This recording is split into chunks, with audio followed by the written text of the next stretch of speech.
I stood frozen as Mom declared my younger brother would inherit the entire family empire because I was strong enough without it. My brother smirked, unaware that earlier that day, I'd uncovered the devastating financial crater he'd secretly dug, one that would bury him alive. This is where the story truly begins, and you won't want to miss what happens. Make sure you're subscribed to see it through to the end. We're always curious. Where in the world are you all watching from today? Let us know in the comments. The exhaustion was a physical weight, pressing down on my shoulders like a wet wool coat I couldn't take off. I had driven 4 hours to get to the estate, battling a migraine that sat behind my left eye like a brewing storm, only to walk into a room that felt more like a courtroom than a dining hall. The crystal chandelier above the mahogany table was dimmed, casting long, melodramatic shadows across the faces of my family. My mother, Patricia, sat at the head of the table, her posture rigid, her fingers drumming a nervous rhythm on the linen tablecloth. To her right sat Lucas, my younger brother, leaning back in his chair with a glass of the good scotch, Dad's scotch, resting on his knee. He looked like a king in waiting, his smile too wide, his eyes too bright. And then there was Dad, Connor. He sat opposite Lucas, looking smaller than I had ever seen him. His skin was gray, his breathing shallow. He wouldn't look at me. That was the first sign that the floor was about to drop out from under me. "Claire, darling, you look tired," Patricia said, though her tone suggested that my fatigue was a personal failing rather than a biological reality. "I hope you're listening. We have important business to discuss." "I'm listening, Mom," I said, my voice rasping slightly. I took a sip of water, trying to wash away the metallic taste of anxiety. "I'm just recovering from that bout of pneumonia, remember? The doctors said I need rest."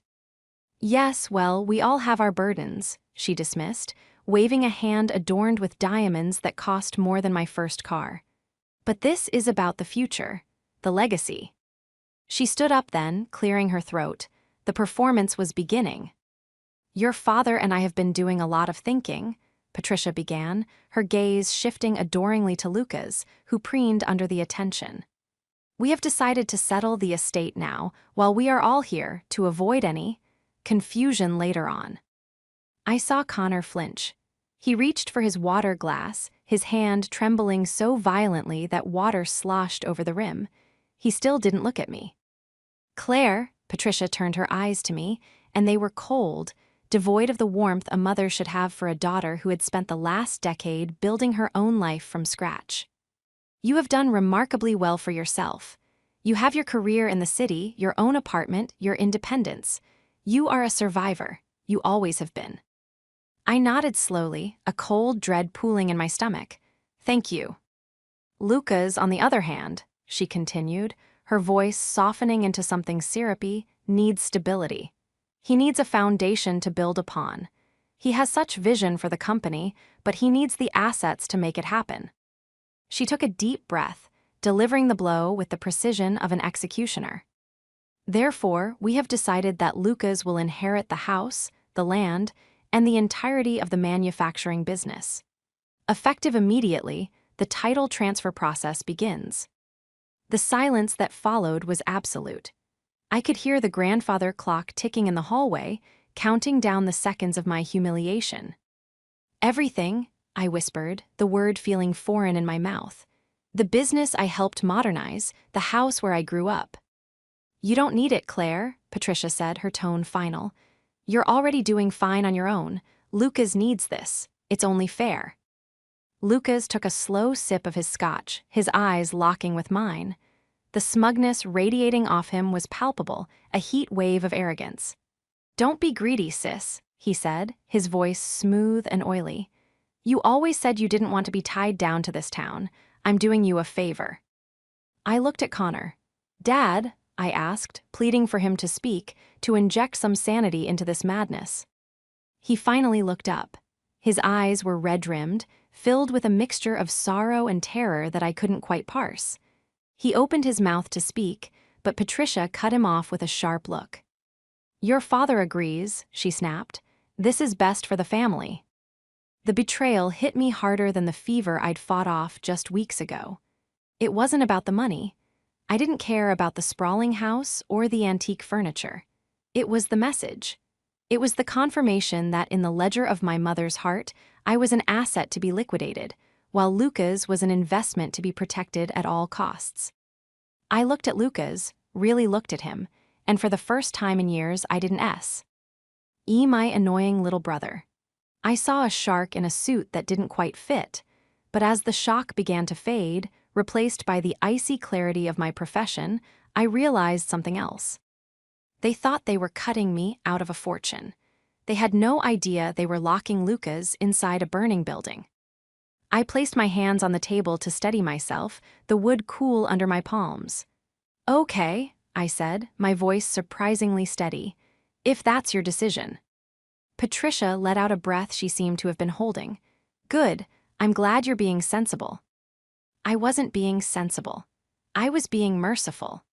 Because the betrayal I felt in that moment was worse than the diagnosis itself, worse than the years of neglect. It was a declaration of war, and I was the only one in the room who knew that the enemy had already planted the bomb. Dinner proceeded with a grotesque normalcy that made my skin crawl. Patricia chattered on about the renovations. Luca's was planning for the East Wing, asking my opinion on color palettes as if she hadn't just stripped me of my birthright. Luca's sat there, nodding along, occasionally interjecting with grandiose ideas about expanding the business into international markets. Ideas that sounded impressive if you didn't know the first thing about supply chains or solvency. I picked at my roast beef, the meat turning to ash in my mouth. Every bite was a struggle against the urge to scream, to flip the table, to shake my mother until she saw the reality standing right in front of her. But I didn't. I was a professional.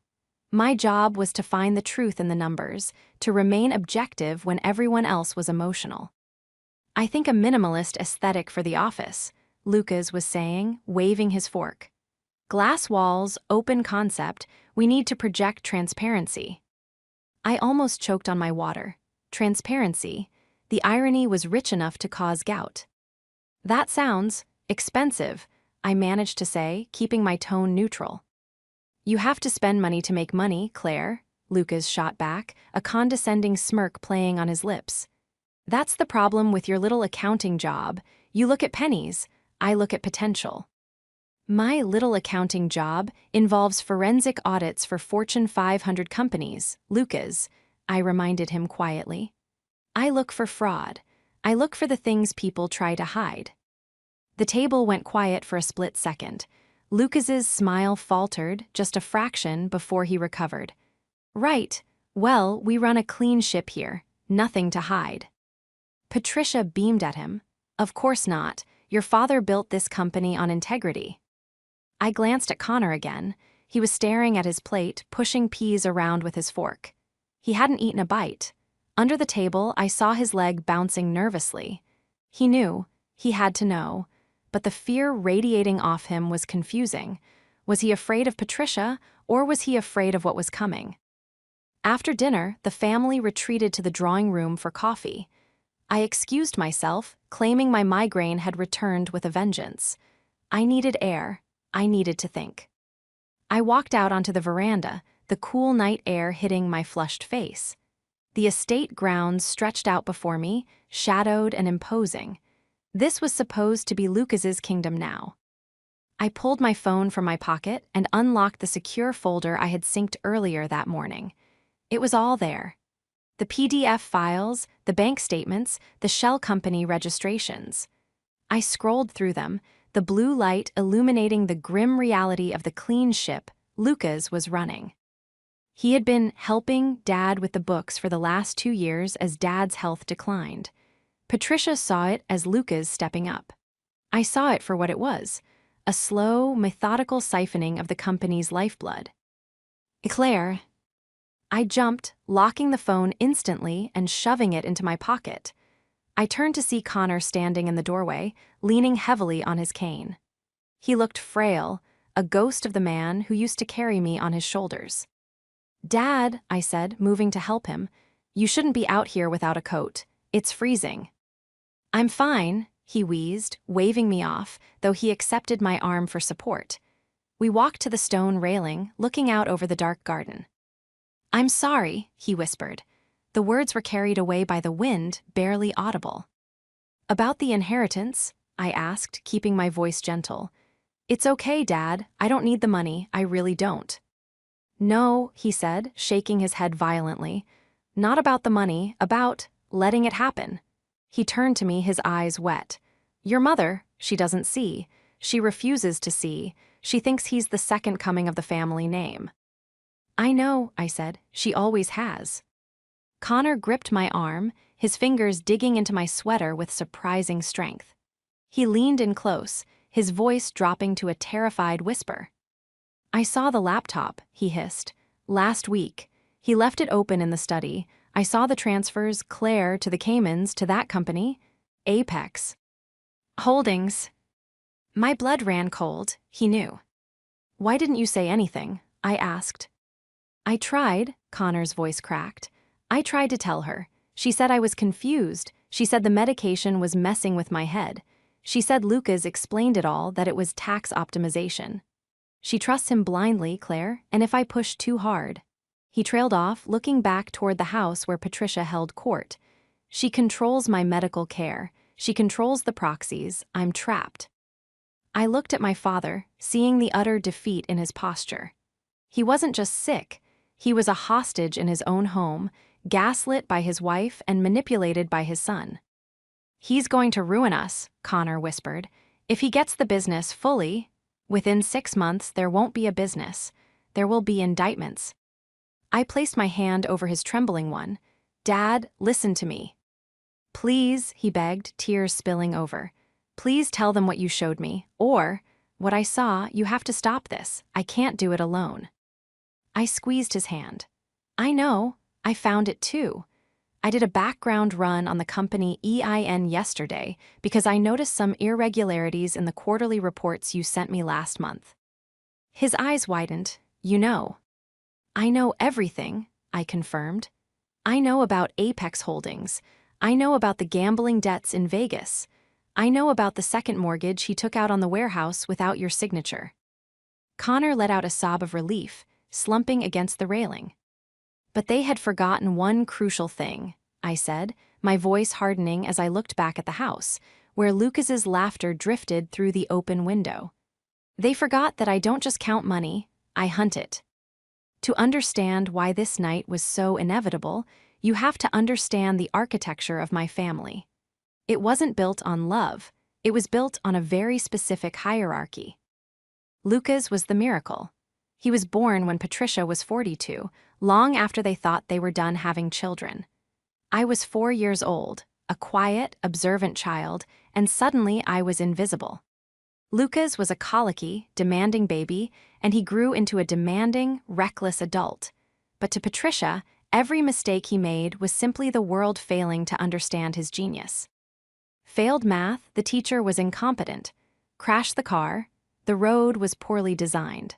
Caught stealing from the petty cash at the business when he was 16, he was just showing initiative and learning how cash flow worked. I, on the other hand, was the utility player. I was the one who studied late, who got the scholarships, who worked 3 jobs in college so I wouldn't have to ask for a dime. I became a forensic accountant because I craved order. I craved a world where things added up, where actions had consequences, and where the truth couldn't be charmed away by a dimpled smile. I had spent the last 5 years quietly consulting for the family business, pro bono, fixing their tax filings, streamlining their payroll, and modernizing their inventory systems. I did it because I loved Dad, and I wanted to protect his legacy. But Lucas had returned home 2 years ago after burning out in a marketing job in the city, a job I later found out he was fired from for sexual harassment. Patricia welcomed him back like a war hero. She installed him as the director of operations, a title that meant he walked around in a suit, barked orders at employees who had been there for 20 years, and took 3-hour lunches. I walked back into the drawing room, my resolve hardening into diamond.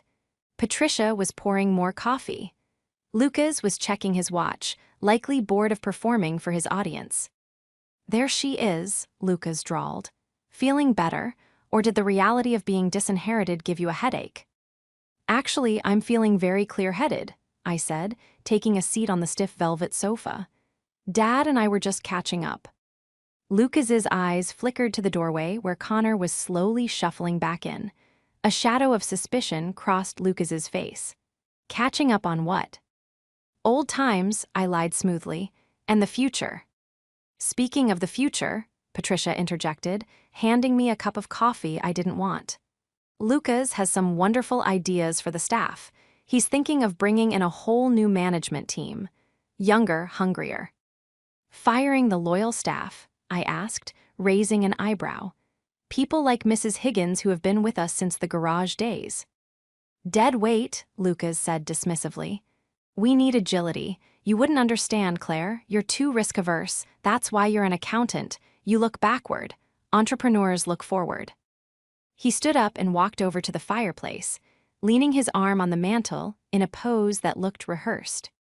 By the way, he said, his tone shifting to something sharper. I noticed you've been logging into the company server remotely. I'm going to have it revoke those credentials tomorrow. Security risk. My heart skipped a beat, but I EPT my face impassive. I was finishing up the Q3 audit I promised Dad. We don't need audits from outsiders anymore, Lucas said, his voice dropping an octave. I have my own people handling the books now, people who understand my vision. Your people, I asked. You mean the firm in the city or someone else? That's none of your concern, he snapped, the veneer of charm cracking. It's my company now, or it will be as soon as the lawyers finish the paperwork on Monday. He stared at me, his eyes cold and predatory. He was trying to intimidate me. He was trying to mark his territory. He thought he had won. He thought the game was over because the referee, Mom, had declared him the winner. He didn't realize we were playing two different games. He was playing King of the Hill. I was playing Capture the Flag, and I was currently holding the flag, the map, and the keys to the armory. Monday, I repeated thoughtfully. That's very soon. Efficiency, Patricia chimed in. Lucas is very efficient. I looked at my mother, seeing the desperate hope in her eyes. She wanted this so badly. She wanted her golden boy to be the titan she imagined. She was willing to sacrifice me, sacrifice Dad's mental health, and sacrifice the livelihoods of 50 employees just to keep that fantasy alive. It was tragic, truly. But I wasn't going to let them drag me down with the ship. Well, I said, setting my coffee cup down with a deliberate clink. If everything is being signed over on Monday, there are a few things we should probably clarify tonight, just to make sure the transition is smooth. Lucas narrowed his eyes. What kind of things? Liabilities, I said softly. Outstanding debts, you know, the boring stuff. We have no debts, Patricia said haughtily. Your father paid off the mortgage 5 years ago. I smiled. It wasn't a nice smile. I wasn't talking about the house, Mom. The word liabilities hung in the air like smoke in a windowless room. Patricia frowned, her brow furrowing as she looked from me to Lucas. For a second, the silence was absolute, save for the crackling of the logs in the fireplace. Don't be dramatic, Claire, Patricia finally said, waving her hand as if swatting away a fly. Every business has operating costs. Lucas has explained all of this to us. It's called leverage. Leverage is when you use debt to finance growth, I said, keeping my voice dangerously calm. Liability is what happens when you owe more than you're worth.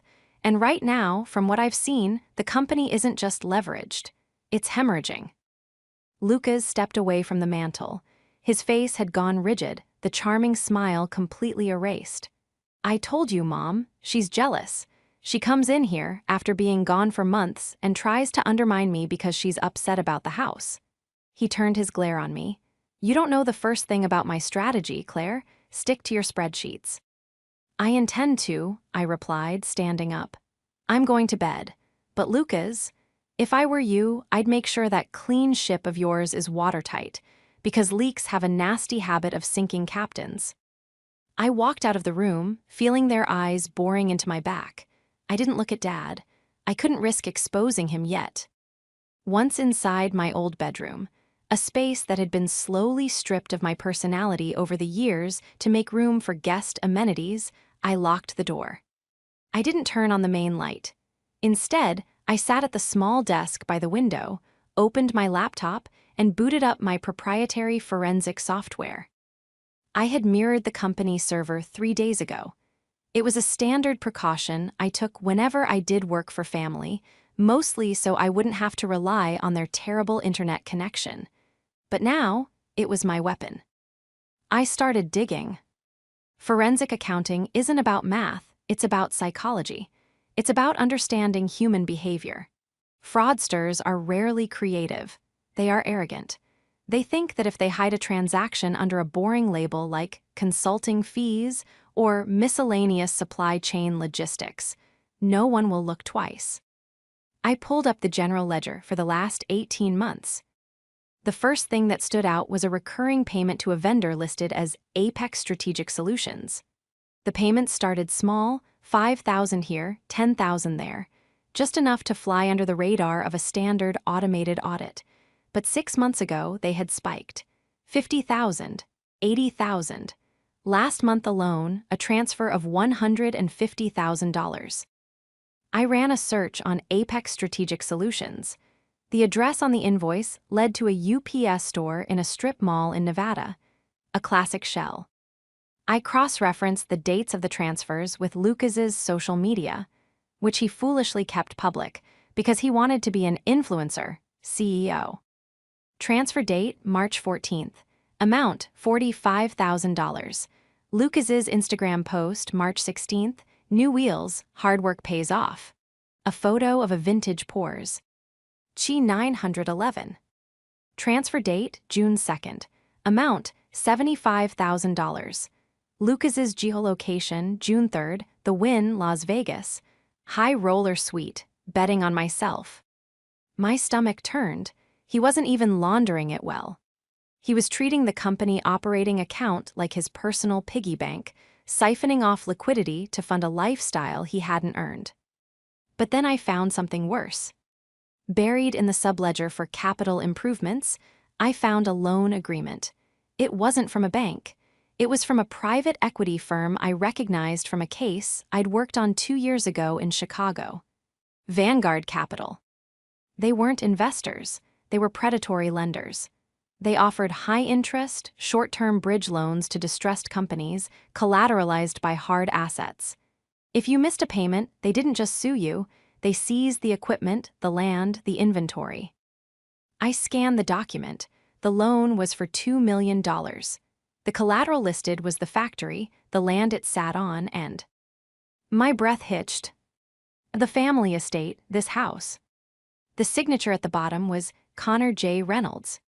I zoomed in. The signature was shaky, slightly off-axis. It looked like Dad's handwriting, but wrong. It lacked the fluid loop of the R he had used his whole life. It was a forgery. A good one, but a forgery. Lucas hadn't just stolen money. He had mortgaged our parents' home, the roof over their heads, to a loan shark in a suit. And if the company defaulted, which my projections showed would happen in less than 90 days, Mom and Dad wouldn't just be broke. They would be homeless. I didn't sleep.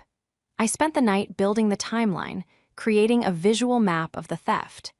By the time the sun began to bleed through the curtains, I had a dossier that could put Lucas in federal prison for 10 years.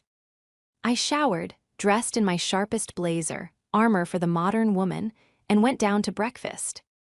The atmosphere in the dining room was brittle. Patricia was aggressively buttering toast. Dad was staring into his coffee. Lucas wasn't there yet. "Good morning," I said, pouring myself a cup of black coffee. "Is it?" Patricia snapped without looking up. "Lucas is very upset, Claire. He feels you were attacking him last night." "I was asking questions, Mom. There's a difference. He's your brother. You should support him, not interrogate him. He has taken on so much responsibility." "Responsibility," I laughed, a short, sharp sound. "Is that what we're calling it?" Lucas walked in then, looking worse for wear. His eyes were bloodshot, and he smelled faintly of stale alcohol and expensive cologne. He stopped when he saw me, his jaw tightening. "Morning, darling," Patricia cooed, her demeanor instantly shifting to doting mother. "I asked Cook to make your favorite omelet." "Thanks, Mom," Lucas mumbled, sliding into his seat. He wouldn't look at me. "So," I began, buttering my own toast with deliberate slowness. "I was doing some reading last night. Fascinating stuff about Nevada corporate law." Lucas froze, his fork halfway to his mouth. "What?" "Nevada," I repeated. "Specifically, the anonymity it provides for LLCs, like Apex Strategic Solutions. Does that ring a bell, Lucas?" The color drained from his face so fast it was almost impressive. I use a lot of vendors. I don't memorize every name." "Funny," I said, locking eyes with him.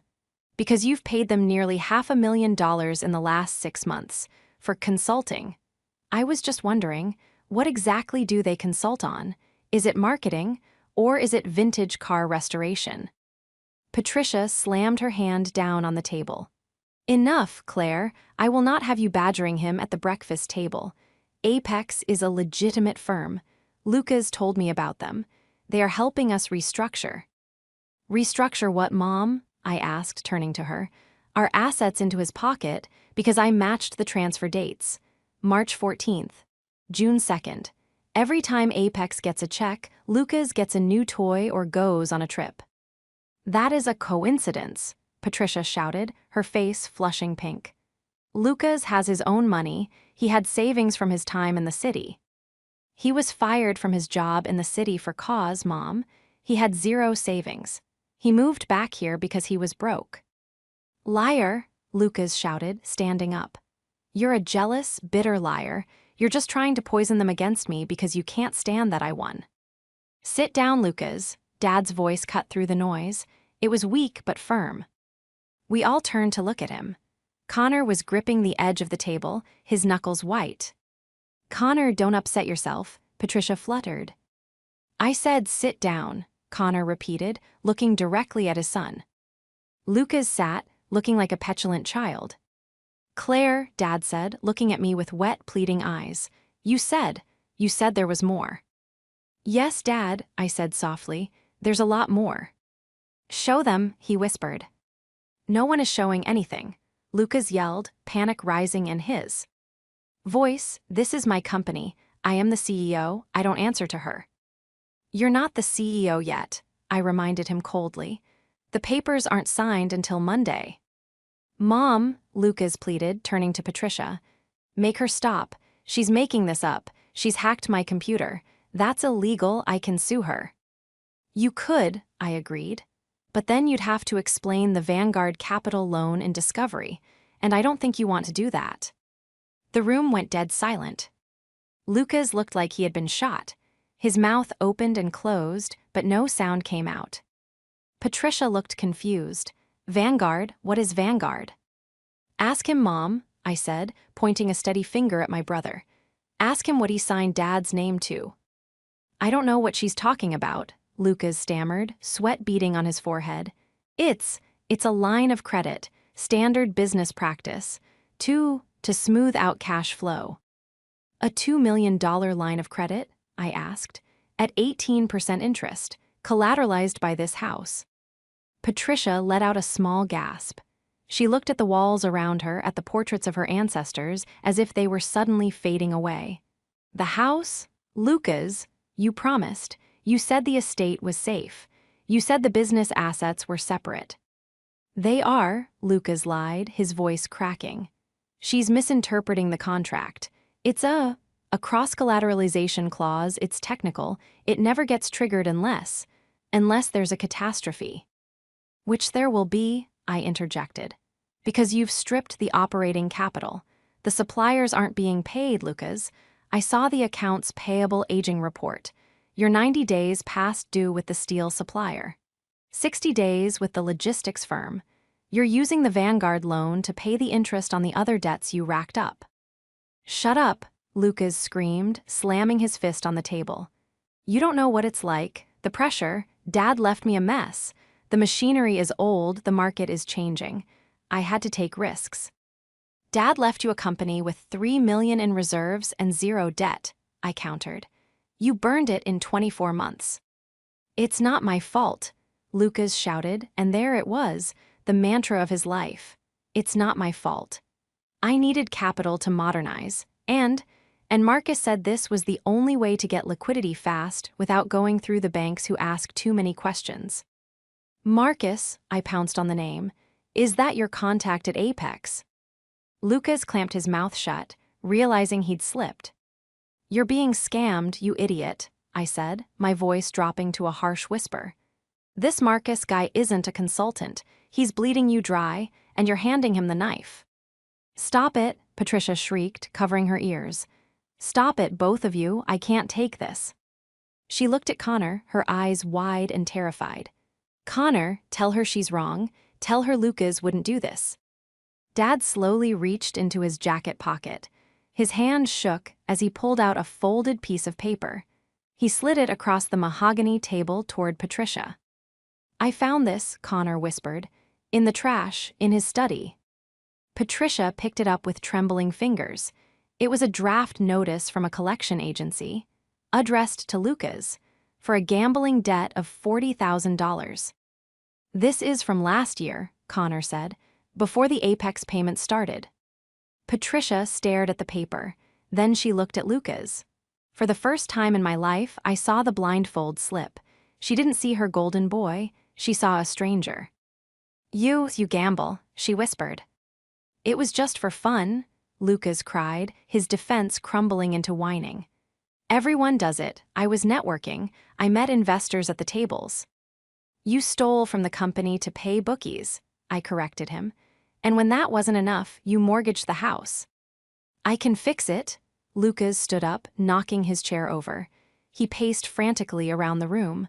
I just need the title transfer on Monday. Once the assets are in my name, I can refinance. I have a deal lined up, a big deal. It will cover everything. But I need the title. He turned to Mom, desperation wild in his eyes. Mom, you have to sign. If you don't sign on Monday, the deal falls through. And then it gets bad. How bad? I asked. Lucas looked at me, and I saw genuine terror. Not of me, but of someone else. They don't like waiting, Claire. Who doesn't? Vanguard, he whispered. They aren't just a bank. If I don't make the balloon payment next week, they take the keys. To the factory, Patricia asked. To everything, Lucas admitted, his voice a ghost. Patricia slumped back in her chair, looking like she had aged 10 years in 10 minutes. The silence in the room was heavy, suffocating. The grandfather clock in the hall chimed the hour, a funeral bell for the family legacy. I stood up, smoothing my blazer. The signing is scheduled for Monday at noon with the family attorney, right? Yes, Patricia whispered. Good, I said. Do. And cancel it. Lucas looked up, hope flickering in his eyes. You agree? You want me to sign? Oh, no, I smiled, and it was the coldest thing I had ever done. I don't want you to sign anything, Lucas, but we need everyone in that room. Because I'm going to bring something to that meeting that you can't gaslight away. And by the time we leave that office, one of us will be running this company, and the other will be lucky to stay out of jail. I looked at my watch. I have to make a phone call. I suggest you don't leave the house, Lucas. I've already flagged your passport with the State Department as part of a pending fraud investigation. You're not going anywhere. I turned and walked out, leaving my brother shaking in the ruins of his own hubris. The investigation was over. Now, it was time for the execution. Monday morning arrived with the color of bruised iron. The sky was a flat, slate gray, hanging low over the city as I drove my parents to the law offices of Henderson and Wright. The silence in the car was absolute. I was driving. Dad sat in the passenger seat, his hands folded over his cane, staring out the window at the passing blur of the city he had helped build. Patricia sat in the back, rigid and pale, looking less like a matriarch and more like a defendant on her way to sentencing. Lucas had driven himself. I had seen his car weaving slightly as he pulled out of the driveway ahead of us. Mr. Henderson's office was a shrine to old money. Dark wood paneling, leather chairs that groaned when you sat in them, and shelves lined with legal tomes that probably hadn't been opened since the Reagan administration. Mr. Henderson himself was a man of similar vintage, wearing a bow tie and an expression of perpetual, polite confusion. "Well then," Mr. Henderson said, shuffling a stack of thick, cream-colored documents on the massive desk. "This is a significant day. It is rare to see a succession plan executed with such decisiveness." He beamed at us, oblivious to the fact that he was presiding over a funeral, not a coronation. "Lucas," Henderson said, sliding a heavy binder toward my brother. "These are the transfer deeds for the manufacturing plant, the operational accounts, and the title transfer for the Reynolds estate. Once signed, you will be the sole proprietor and executor." Lucas reached for the pen. His hand was shaking so badly that the Mont Blanc rattled against the desk surface. He looked terrible. His skin was pasty, his eyes darting around the room as if looking for an exit. "And Claire," Henderson continued, turning to me with a pitying smile, "your mother has indicated that a trust has been set up with a modest stipend to acknowledge your independence." "That won't be necessary, Arthur," I said, my voice cutting through the stuffy air like a scalpel. Henderson blinked. "I beg your pardon." "Put the pen down, Lucas," I said. I didn't look at the lawyer. I looked straight at my brother. Lucas gripped the pen tighter, his knuckles turning white. "Just sign the papers, Mom. Ignore her. She's just trying to drag this out." "If you sign those papers, Mom," I said, turning my body to face Patricia, "you trigger the change of control clause in the Vanguard loan agreement Lucas signed 3 months ago. Do you know what that means?" Patricia looked at me, her eyes wide and frightened. "No." "It means the entire $2 million becomes due immediately," I explained, keeping my tone conversational but deadly. "Not next month. Today, the moment the title changes hands, the debt is called. And since the company accounts are empty, Vanguard will exercise their lien on the house. By Friday, you and Dad will be evicted." "That's a lie," Lucas shouted, standing up. "It's a standard clause, they won't enforce it." "I spoke to them this morning," I lied. I hadn't spoken to them, but I knew the type.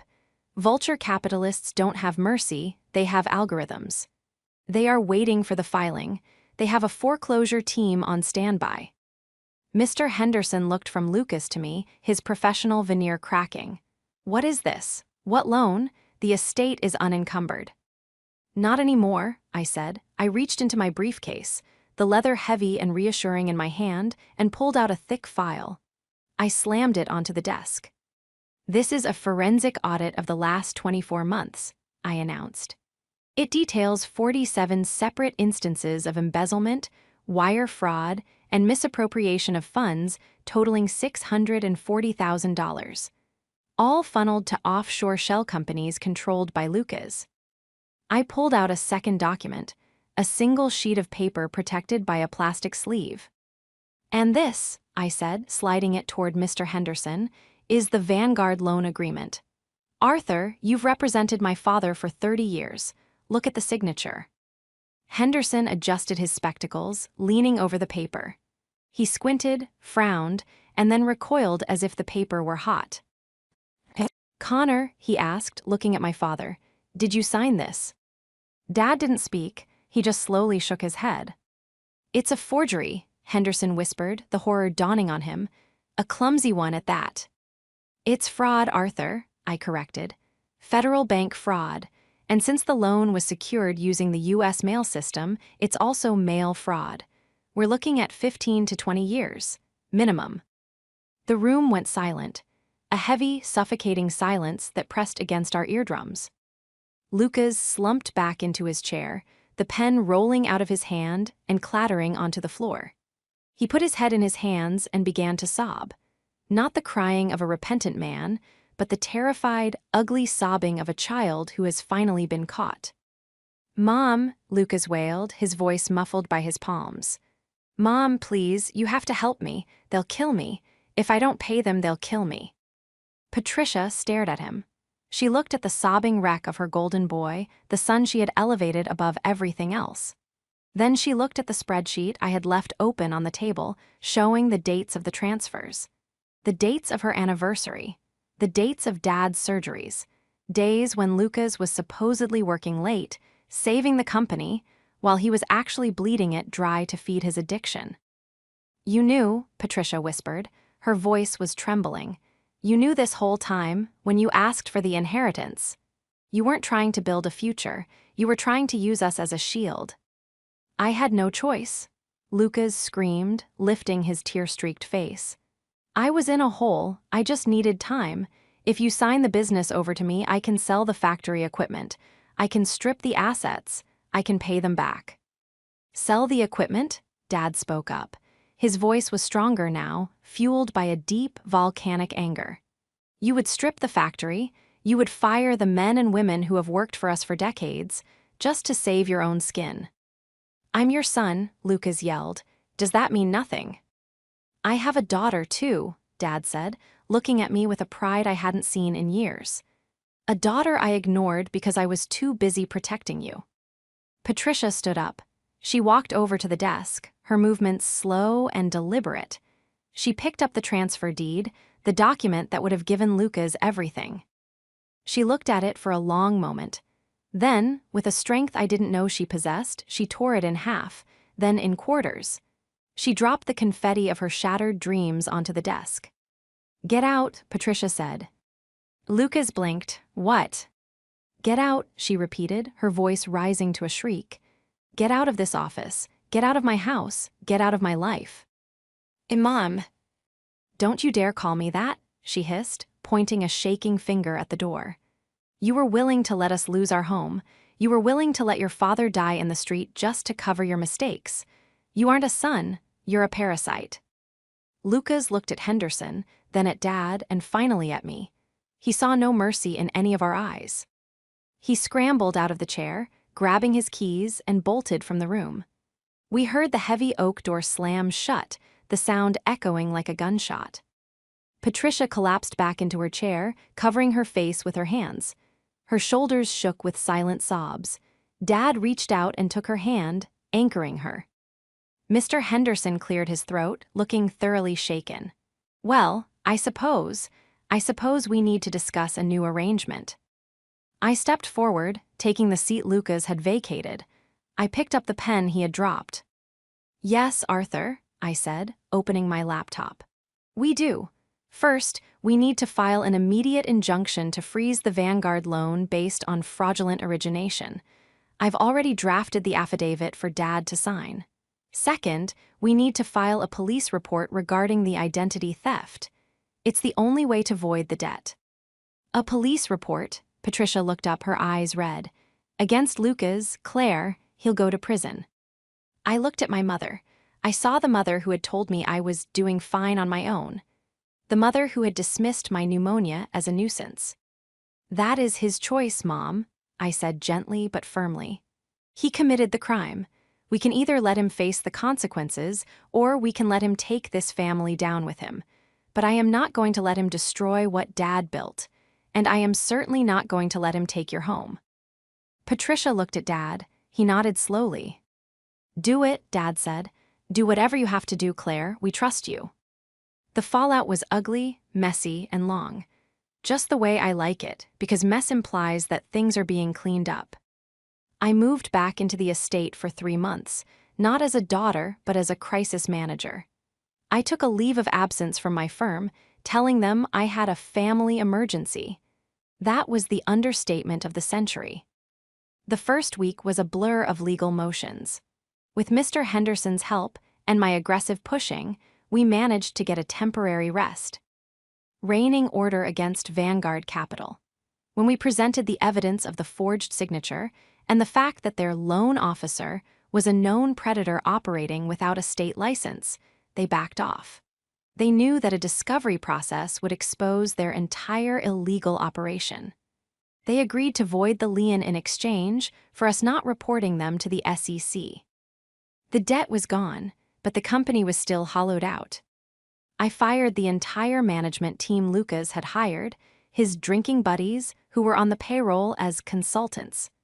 I renegotiated payment terms with every single supplier, using every ounce of goodwill my father's name still carried. I instituted strict financial controls. I put padlocks on the inventory.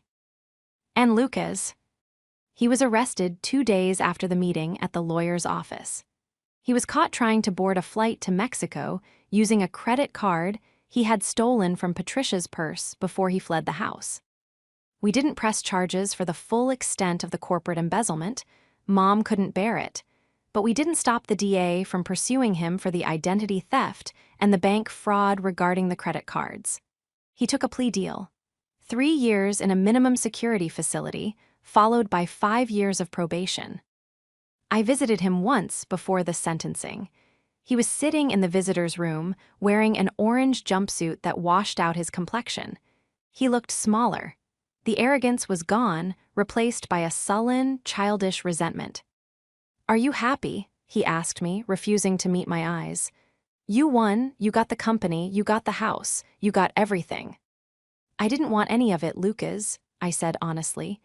"I have my own life, I have my own career, I'm doing this for them, I'm cleaning up your mess." "You always thought you were better than me," he sneered. "I never thought I was better," I said, standing up to leave. "I just knew that actions have consequences. You never learned that. I hope you learn it in here." I walked out and never looked back. The reconciliation with my parents was quieter, less dramatic, but harder. One evening, about 4 months after the explosion, I was in the study, finalizing the Q2 projections. The company was back in the black barely, but we were solvent. The bleeding had stopped. Mom walked in, carrying a tray of tea. She set it down on the desk, moving a stack of invoices to make room. She lingered, her hand resting on the back of the leather chair where Dad used to sit, where I now sat. "You've saved us, Claire," she said softly. "I did my job, Mom." "No," she shook her head. "You did more than that. You were the strong one I always said." "I always said you were fine on your own. I thought that was a compliment. I thought I was saying that I didn't need to worry about you." She looked down at her hands. "But I realized I ignored you because it was easy. Lucas needed me. He needed my attention, my money, my energy. You never asked for anything, so I gave you nothing." I stopped typing. It was the apology I had waited 30 years to hear. "It's okay, Mom," I said, though it wasn't, not really. But it was a start.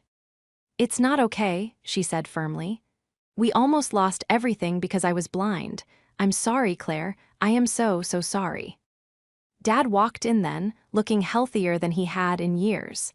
The stress of the secret was gone, and with it, much of his frailty. He walked over and placed a hand on my shoulder. "We amended the trust today," Dad said. "The business, it's yours, 100%. When we're gone or whenever you want it, it's yours." I looked at the spreadsheets on the screen, the orderly rows of numbers, the logic, the truth. "I don't want to run it forever," I told them. "I have a life in the city, but I'll find a CEO who can, someone honest, and I'll stay on as chairman of the board. I'll keep watching the numbers." Dad smiled. "That sounds like a good plan." I looked out the window at the estate grounds. The sun was setting, casting long, golden shadows across the lawn. It was finally peaceful. They had tried to give the kingdom to the prince, not realizing the castle was made of cards. In the end, it was the independent daughter, the one they thought didn't need them, who had to come back and rebuild the walls, brick by brick. I wasn't the heir they wanted, but I was the savior they needed. And honestly, that was a legacy I could live with.